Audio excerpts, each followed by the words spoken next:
You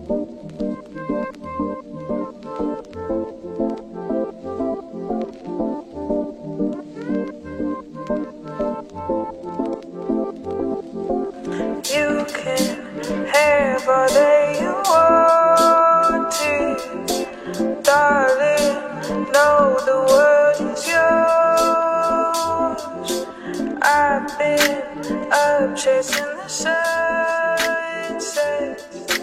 just to see if there's more. 'Cause it's been so long since I tried to love. It's been so long since I tried to love. It's been so long since I tried to love. It's been so long since I could love. Ooh, ooh,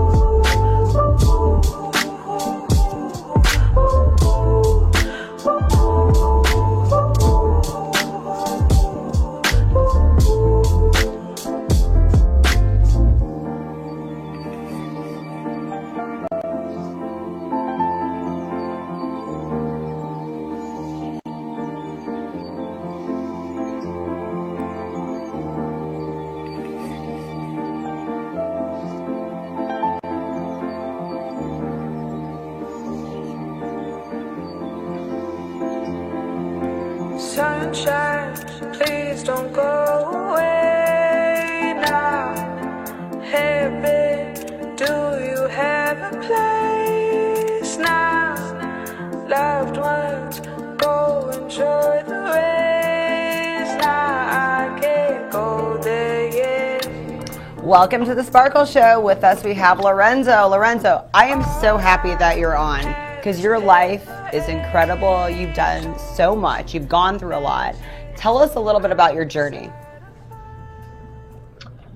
Well, it's interesting because it's definitely been a journey.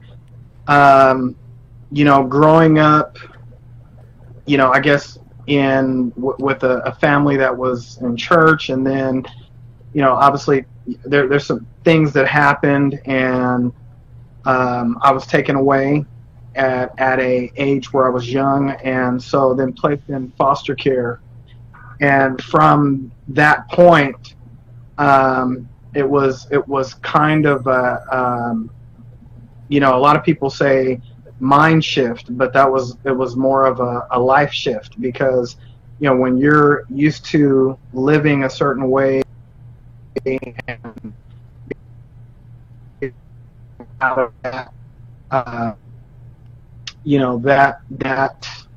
life and placed in another way of life, it's real shocking. And to have that happen at age of being in your early teens is something. So, going through different foster homes and that's where the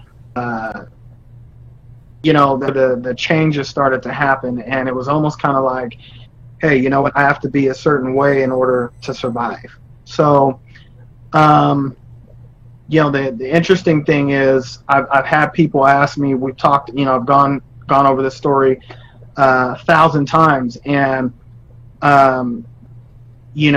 being a child and being in that arena, I believed somebody from my family was going to come get me for 4 years.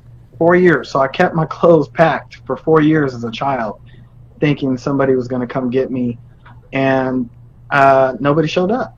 It was something. And so, and I hated it so bad that 2 years before I turned 18, because when you turn 18, the foster care system will, boom, they kick you out. That's it. You're done. You're just on your own. You're done. You're on your own. And luckily, I was kind of tapped into a church that I was going to, and created a lot of relationships with church. And so there was some guys there that knew I was going to turn 18. And they're like, hey, well, if you're interested in coming to, share, rent a room from us. I mean, obviously you need to get on your feet and we'll help you, but then, transition into you renting a room. So, and that's what I did. And so, that's when the adulthood really, really kicked in. And so just kind of going through that changes, and, I goes to this whole ordeal of Black Lives Matter and that whole movement, but then also being in my position within my race and actually being a Republican, because I'm 40 years old now, and so it's you don't get a lot, you don't really get a lot of support if you're my color and being a Republican, if that makes sense. Explain that. And Explain so, how that works. Well, the interesting piece to it is that that's how I was raised. The family that before I was taken and placed in foster care, little did I know they were shaping me for what I am now. And going back and thinking back, and then obviously having conversations with them now that I'm older, realizing that I was in private schools for a while, and we were out. I was a kid holding up a sign, walking around the abortion clinic that was by Fresno Community Hospital, and with a sign that said pro-life, and so that's where it all started. But the interesting piece to it is that, like I said, now being my age and having been the director of government affairs for the Black Chamber of Commerce years ago, working and dealing with Congressman Jim Costa and being one of the Walmart on Herndon and Ingram for the expansion, has brought real great joy to me. But the crazy thing about this whole pandemic and the COVID-19, and now the whole race riots and burning down of the buildings, and you have a lot of people saying, oh, well, the country's divided and this and that, and I just feel like that, now again, this is my opinion, but I feel like that fake news media wants people to believe that there's only one thing going on, this is what's happening, this is and there's just it's such a bigger picture than what they talk about. What's the big picture? What's the big picture you think that we're not getting, that we're not being told? Well, I think the big picture is that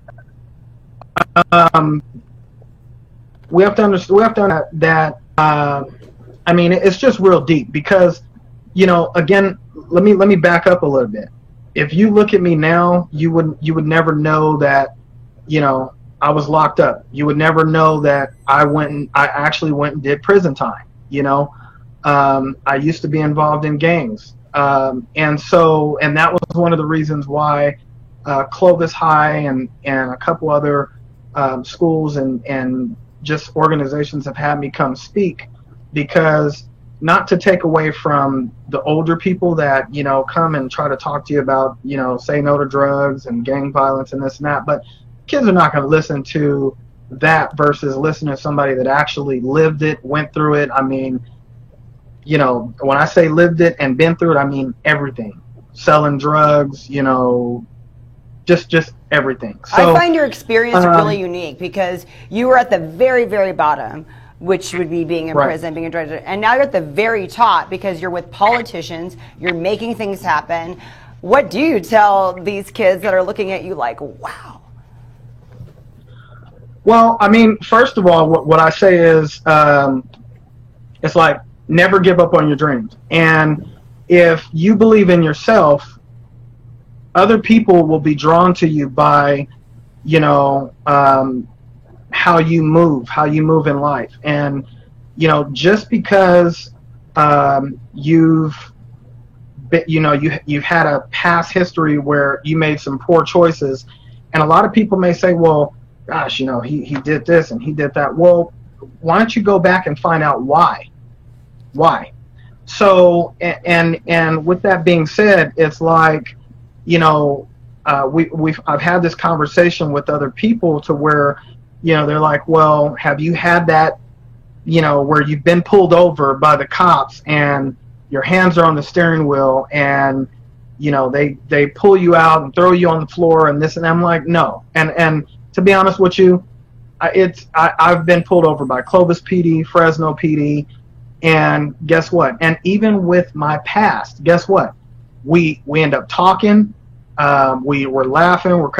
Sometimes they're sharing a story or I'm sharing a story, and this is all while they're running my name and running my background, and and by the time we're done talking, because I sit there, I give them what they ask for, and I sit there, we have a conversation, because for one, they need to understand I'm not a threat to you, and I don't want you to feel like that I'm going to be reaching for something or whatnot, because that's not the case. Now, I'm not saying that everybody goes through or has had that happen, but I've just been, I've had people say, well, if you support Trump and you support the Republican Party, are you black?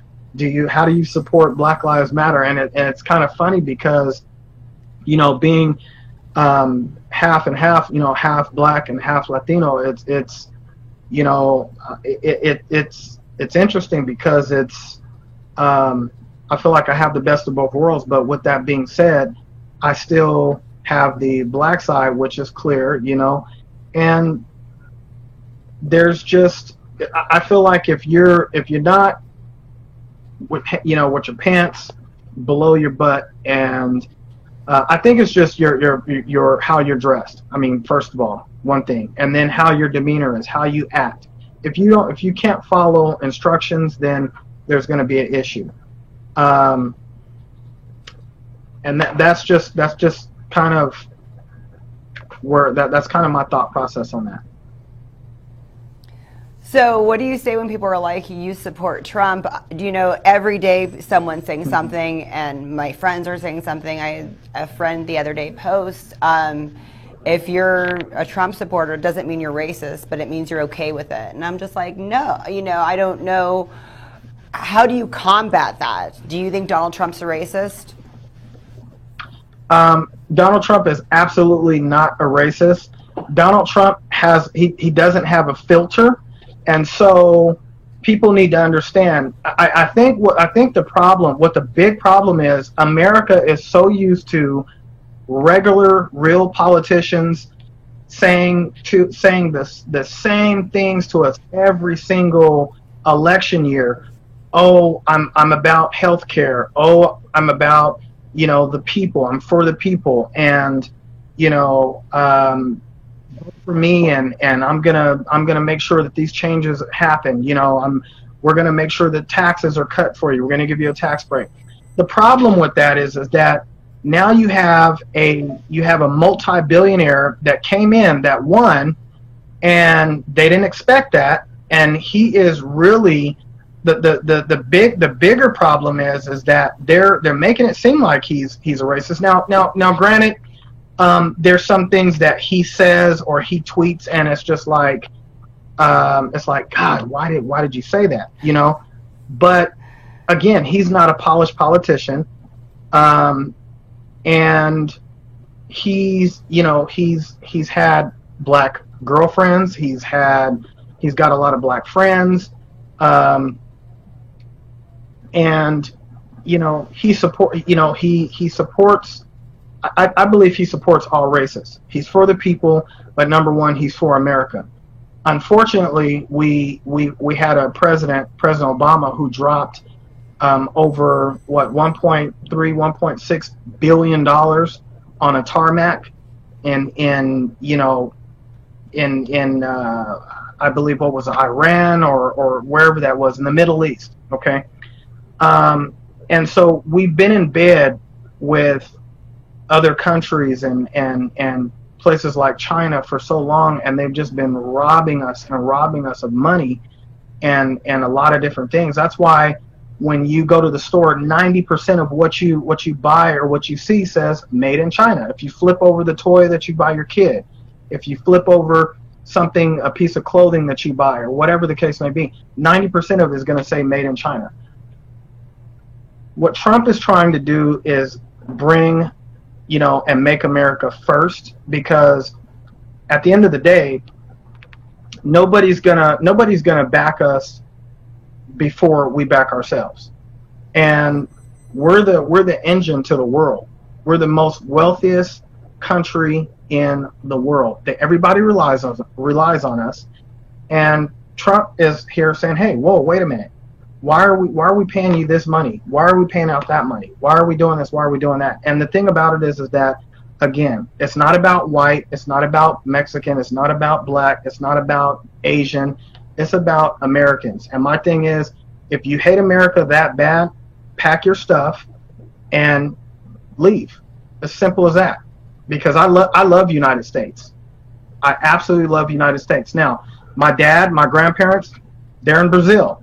Okay, but am I going to pack my stuff and run to Brazil? No, I'm not. I'm going to stay right here in the United States because, I'm living the American dream as a black man, if that's what you want to call me. It doesn't matter, but I'm just telling you, everybody that's here, we have the opportunity to live the American dream. It doesn't matter if you've screwed up in your past life. You have an opportunity to change your life, and life is just all about it's all about a mind shift. It's about a mindset. So if you're adamant about changing your ways, then you'll get a different outcome.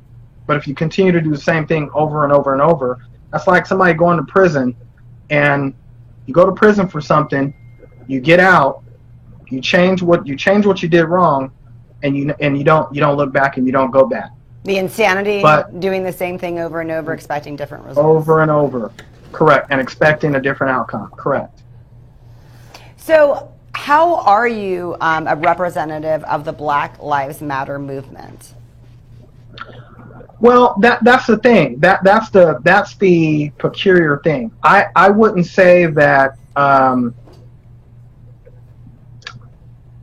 Let me choose my words carefully. I'm sorry, Lorenzo. I didn't mean to put you on the spot. No.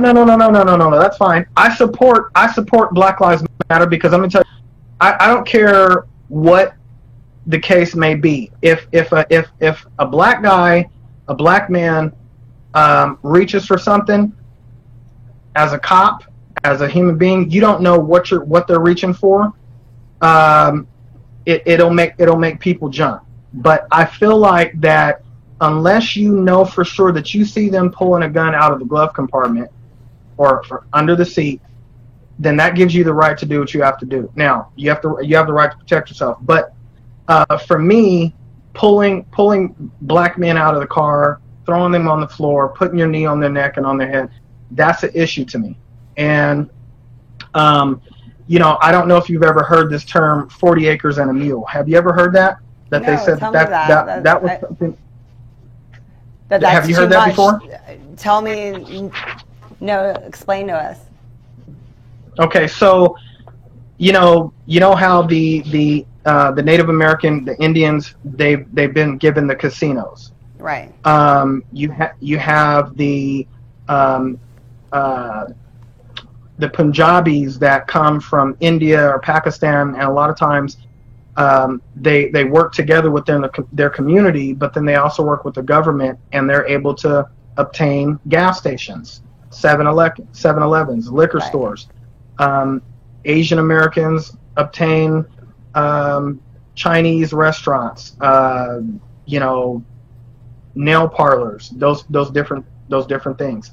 So and the other thing that I want to say is, a lot of times the whole DACA thing and Hispanics sending, you would hear the comment of, some Republicans saying, well, yeah, we ought to send people, the Hispanics back to Mexico. I disagree with that.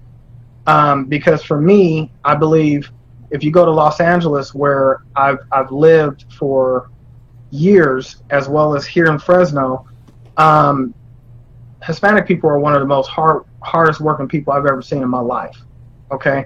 And so with that being said, to me, it's like, if they're here already and they're working, they're not, making a big mess of things, or they're not out committing crimes, figure out a system to keep them here. Simple as that. It's not like we can't afford to work something out for them. For blacks, when they said 40 acres and a mule, that was something that was given, that was something that was said that they were going to give black people after slavery was abolished. Okay. And so, and that was abolished to a certain extent. If you look at the 13th Amendment, slavery is really not altogether abolished, because it's still a form of slavery. Once if you look at the 13th Amendment, read that and see what it says. But what's your synopsis now about how the 13th Amendment? Can you give us a little synopsis of it? I think it's kind of been taken out of context to an extent, because a lot of times you have people that say, well, if you commit a crime, then yeah, you should be sent to prison, and then you're paid 10 cents an hour. Right. That's still a form of slavery. Okay. But and it is. But the thing about it is, it's not just set for black people. It's set for any person that commits a crime. You go to prison. Now, yes, you are in a form of slavery. But if you don't commit a crime, you don't have to worry about going there, and you don't have to worry about working for 10 cents or 13 cents an hour. So it's the 13th Amendment is kind of like a teeter-totter, if that makes sense. Okay. So how do you support the Black Lives Movement if Trump doesn't support that? What is the Black Lives Movement? Do you think that it's a certain way and then it's gotten messed up, not just by the media but by people? Because, how would you explain that?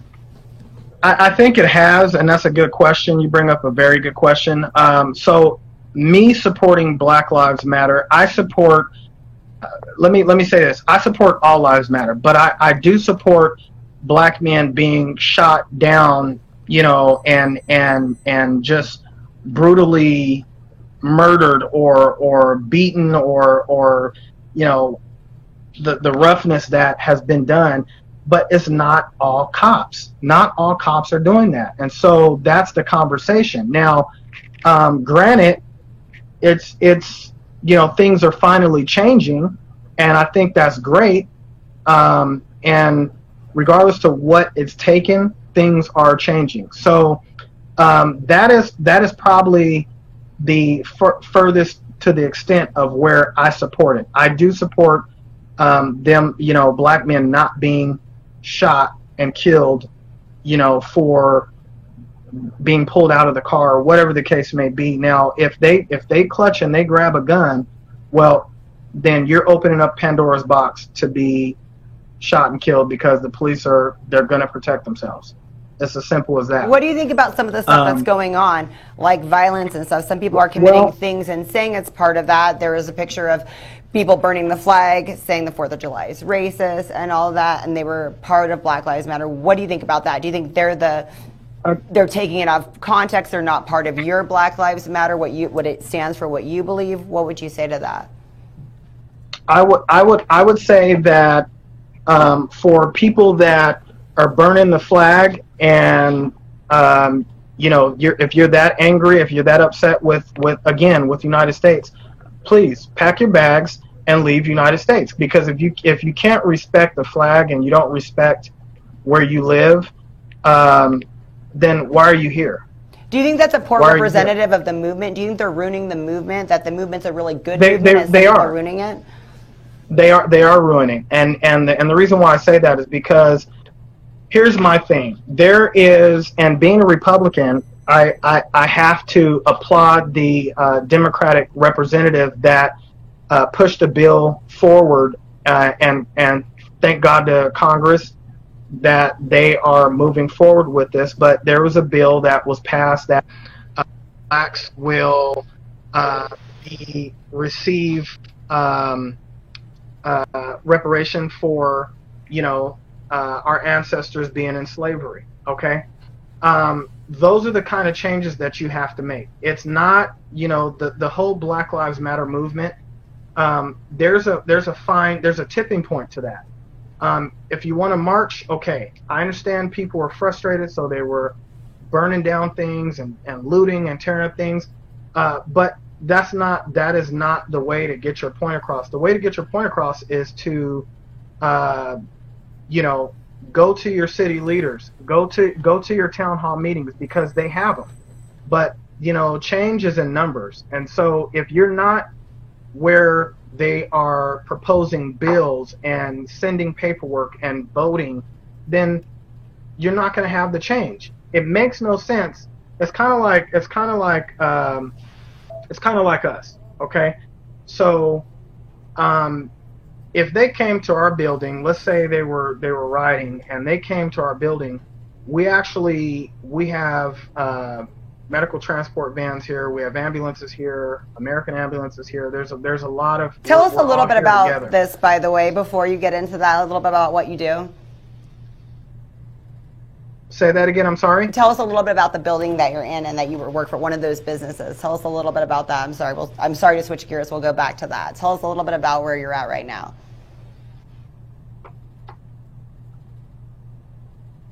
I'm having some. Tell us a little bit about the building and your work. So tell us a little bit about the building that you're at and where you're working currently. Well, basically, where I'm at, and this is what I was just going to say to kind of end that last thing, was that by looting and burning things down, by me being a black man, you burn down this building, you're burning down everything. You're burning down 10 years of work that it's taken me to build to this point. And so, with that being said, I don't support burning down buildings. I don't support looting. Like I said, I gave you what I believe should be done. Now, as far as the buildings that we acquire for our business, we basically deal with dialysis cancer patients. We keep oxygen tanks in the vehicles and on the ambulance. We have a ventilator. We have the Stryker stretchers, the same ones that American Ambulance has. And so we're dealing with sick people. We're dealing with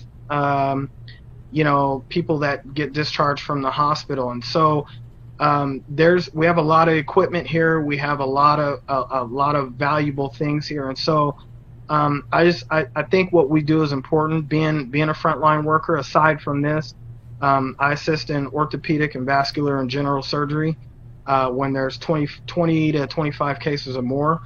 And I'm per diem because I chose to run my company full time. And so it's again, I'm just proud to be where I'm at now in life. It's taken me 10 years to get where I'm at, but nevertheless, it's definitely been a journey. That's incredible, and I'm very proud of everything that you've accomplished. And what do you think about us getting rid of some of these statues that are deemed racist? I'm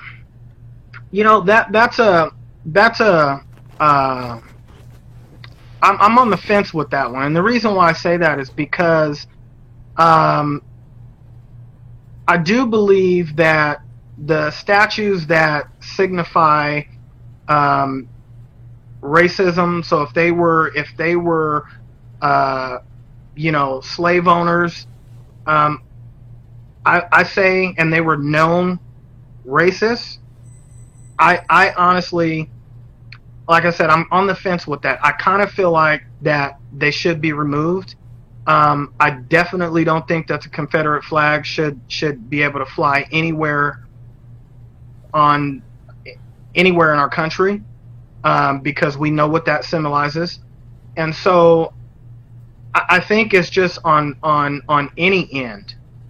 If it represents any kind of racism towards anybody, I think it should come down. I think it should not be warranted, because it's, at the end of the day, if you get sick, I get sick, anybody from any other race gets sick.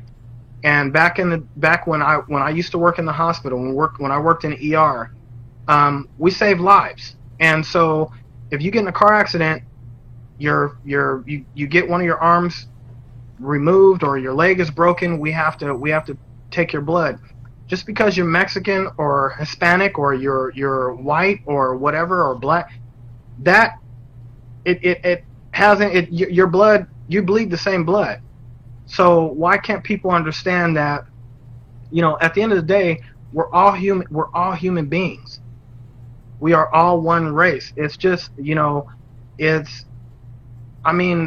you really step back and just take a breath of fresh air, this world is beautiful. It is. Every single day that you wake up and you're able to let your feet hit the ground, you're able to open your eyes, you're able to see, smell, hear, taste, listen. It's this world is beautiful. So why does people have to have so much hatred over race? It's just it's crazy to me. Do you ever feel that if we remove these, and I'll tell you a little bit about my experience. I'm Armenian, and I'm sure you've heard there was an Armenian genocide. The United States never wants to recognize that this happened, that the Turks, massacred a bunch of Armenians. Do you ever feel that removing this is changing? Do you want people to know your history and all the struggles you went through? Do you ever feel that removing some of these things is changing that? Is it like that you don't want your children to know about? You just think by having these that it's bad to be out there? How do you feel about that? Because I'm sure you want your kids and generations forward to know the struggles that you went through to get here. I think it is bad, but at the same time, I think that's what I truly believe, that with all of the things that have happened, all those dark things that have happened to your culture and my culture, it's brought us to this point, and it's made us who we are. And I don't think that I want to say that. Let me back up. I think being able to explain these things to our kids, it's a part of history. I think it's important, but I think it's very important for us to constantly show and tell our children that, hey, you know what? There's more to life than this, and just to kind of show them that, don't feed into this, and don't pay so much attention to this, because I'm all about the law of attraction. While all of this stuff is going on and people are doing I'm continuing to enjoy my life. We're constantly rocking and rolling in business, and I'm having a great time with my children.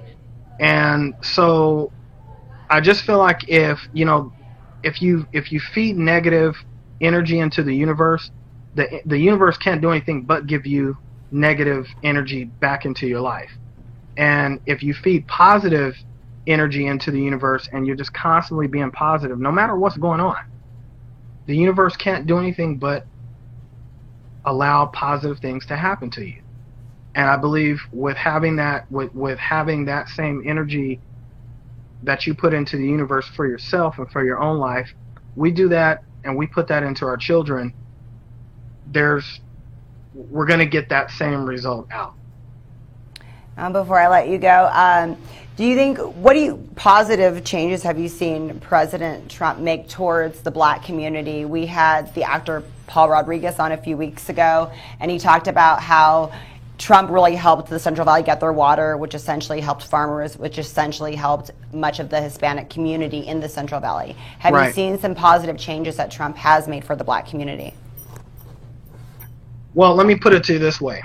I am a firm believer that he's made more changes and more impact to the black community than President Obama did, and Obama was in office for 8 years, and he's a black president.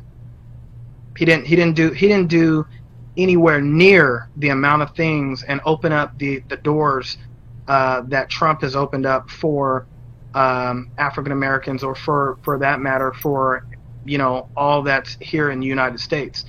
I mean, this president acted extremely fast on stimulus money to be able to get people stimulus checks in their accounts.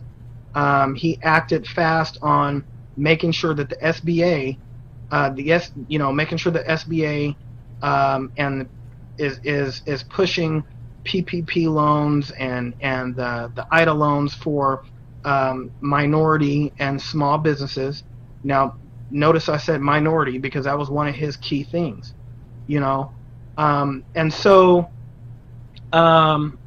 when people say that, or they put it out there that he's just not doing anything for our community, done a lot for our community. The jobs for African Americans have been at a record all-time high, higher than when Obama was in office for 8 years. So the proof is in the numbers and facts, but you really have to try to find a reliable news source, which, one of mine is Fox News. I refuse to watch CNN and a lot of these other ones because it's fake news, and they will preach and push what they want you to hear and know, and want you to believe. And everybody has a right to believe what they want to believe and listen to what they want to listen to. But I encourage people that are one-sided not to be one-sided. If you're going to listen to CNN, change your